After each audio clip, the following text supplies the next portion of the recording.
invitado de lujo, ¿no? Martín Previgliano, que es kinesiólogo y fisiatra, y nos va a hablar de la rehabilitación post-COVID, ¿no? Los pacientes que son entubados, que tienen respiración, que pasan por la terapia intensiva.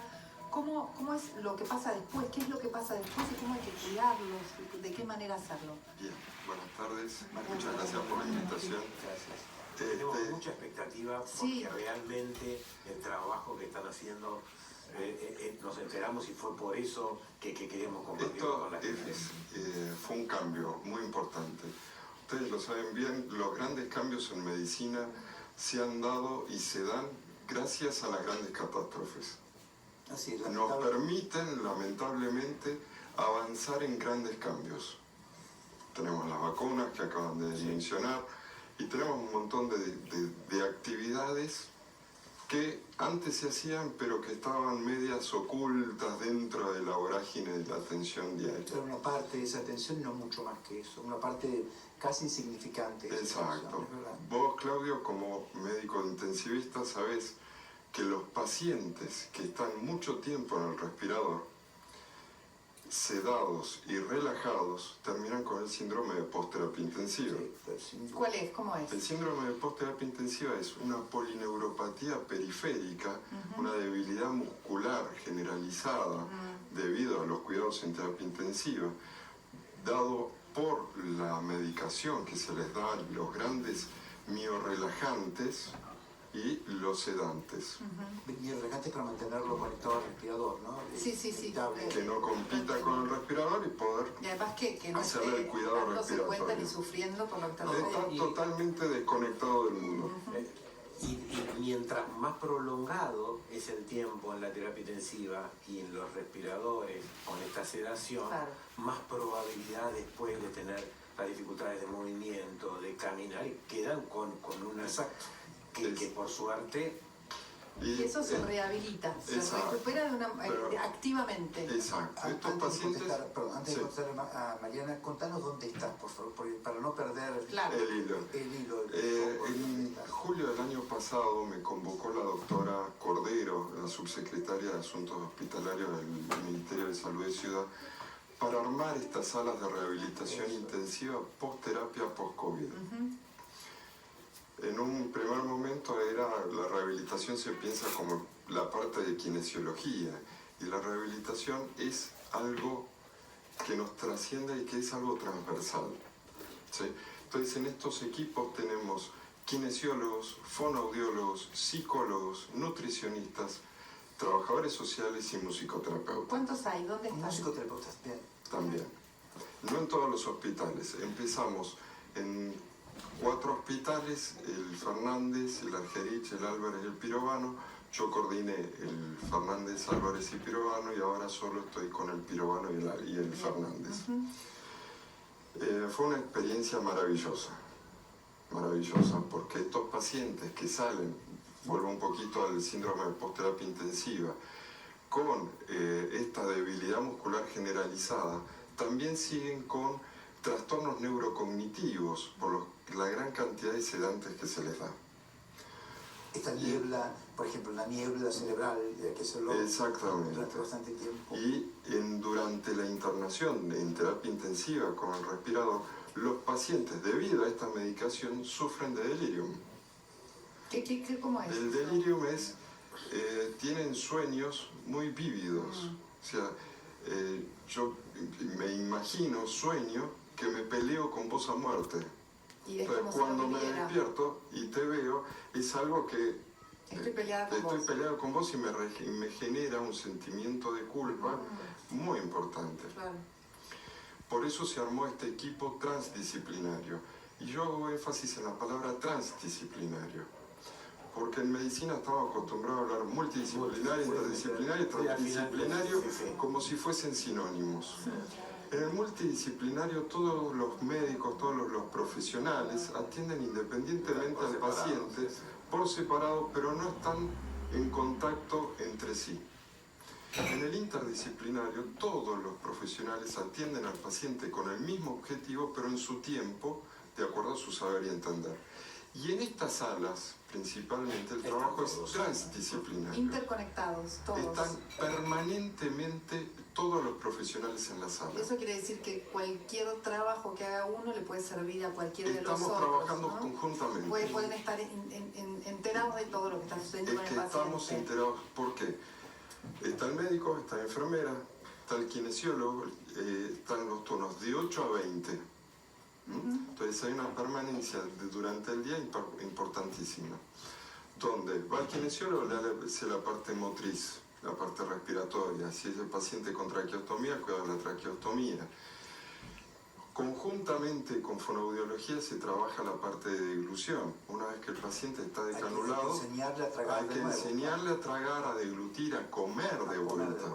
¿Y a respirar? A respirar, ¿sí? A respirar de una forma normal, para que pueda tragar la saliva, para que pueda tragar la comida. ¿Quedan con miedo? Mucho miedo. Mucho. Por eso tenemos al psicólogo. Bien. Que el psicólogo no solo ve la parte emocional del paciente, sino que está más enfocado a toda la rehabilitación neurocognitiva del paciente. Entonces, y después tenemos el musicoterapeuta. El musicoterapeuta fue para mí un hallazgo fantástico, porque está dentro del equipo de salud.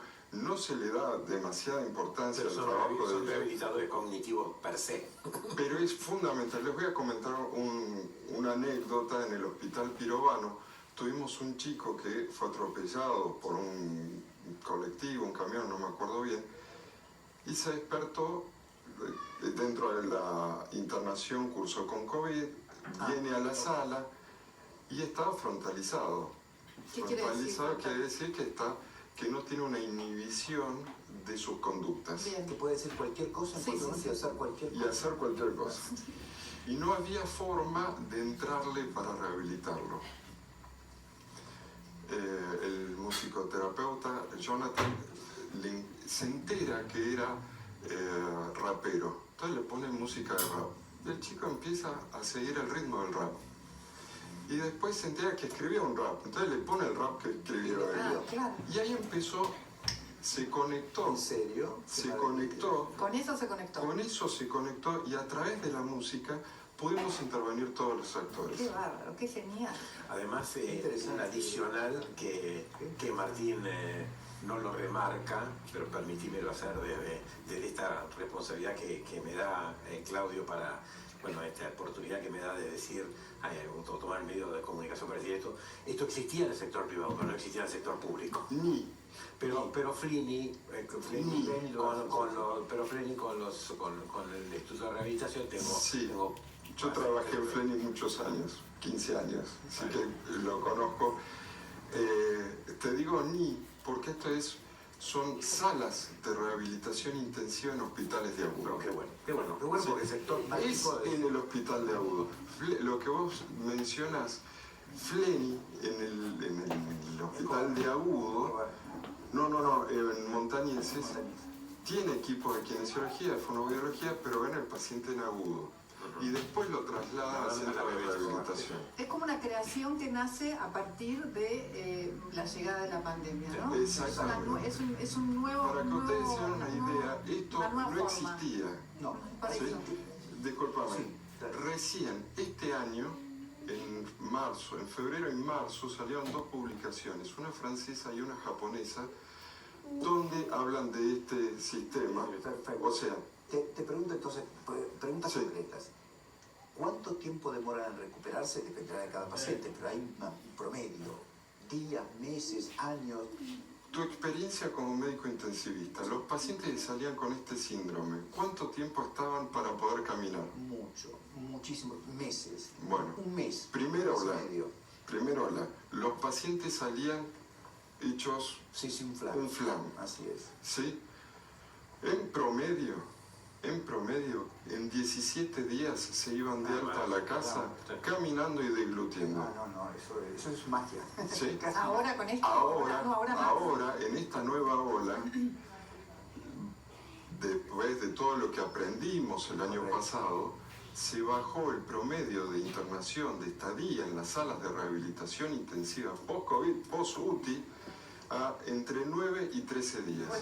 Eso es doble milagro. Claro, claro. Y les quiero decir, no solo el gobierno de la ciudad creó estas salas tan enfocadas a la rehabilitación intensiva, sino que armamos grupos de rehabilitación, llamamos REAPS, rehabilitación integral, ambulatoria, en atención primaria de la salud. Para seguir conectados. Para continuar con la rehabilitación. Y ahí tenemos kinesiólogos, fonoaudiólogos y, de acuerdo a los centros de salud, terapistas ocupacionales, musicoterapeutas. ¿Se van a replicar estas salas? ¿Van a seguir creciendo? ¿Va a haber más?